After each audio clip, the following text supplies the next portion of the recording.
Welcome to my new series, The Quick and Dirty with Doc. I'm Dr. Keelin Redmond, and I'm here to give you a little bit of information about a small part of equine veterinary medicine. This is my assistant and male model Tag, and he and I are here to talk to you today about saddle fitting. So, first things to think about when you have a saddle in your hand, look at the saddle by itself. Put it against your leg. Put the cantle against your leg, pull on the pommel. You're looking for any kind of excessive flexion through here. Pull on each corner of the pommel. You're looking for uniformity in the amount of flexion. Turn it over. Look at the panels. They should be even as you sight down them. Feel inside the panels for any loose hardware or uneven flocking. When you set the saddle up on the horse, first thing to think about is where do you set it? If you're a show jumper, you set it up here. That's where the show jumpers like it. If you're a dressage person, you set it back here so the horse can move his shoulder. But if you're just a normal person, you set it here. And when you look at the billets, you want to think about the girth going in a straight line and allowing 4 fingers between their elbow and the girth. That's how you know when the saddle is more or less in the right place on the horse. First question I ask myself, does this look reasonable? Do the pommel and the cantle look like they're in a reasonable relationship? Does this look normal?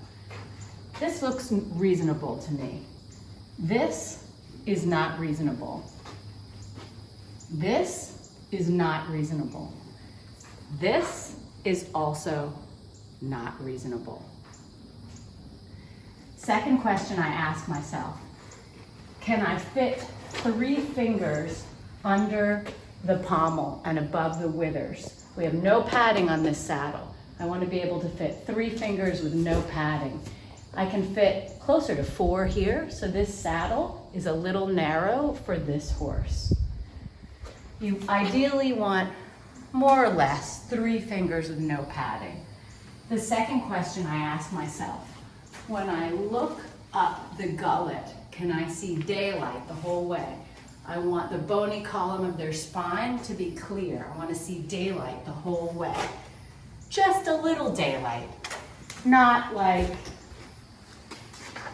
daylight, just enough daylight, just enough up the gullet. The third question I ask myself, when I feel up the panel, can I slide my fingers to about the same point up the whole panel? Lift the flap just enough to put your fingers, not so that you go, you know what, it feels great, I can feel all of it. No, not that much. Just enough that you can put your fingers under the panel. Do that on both sides. You want it to be pretty even from the front of the panel to the back of the panel. The last thing you want to think about is rockering. Press on the cantle and then the pommel. It should sit pretty stable. If it goes like this, that's called rockering, and that creates a lot of pressure over the rocking point on the saddle. So you want it to stay, even with no girth, pretty stable when you press the pommel and the cantle. This is the very, very quick and dirty on saddle fit.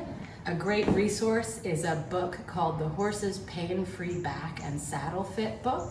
The author is Joyce Harmon. Lots of great photos, diagrams, and explanations in there. Remember, there's a lot more information about saddle fit out there. This is just enough to make you dangerous. Thanks for joining, and I'll see you next time.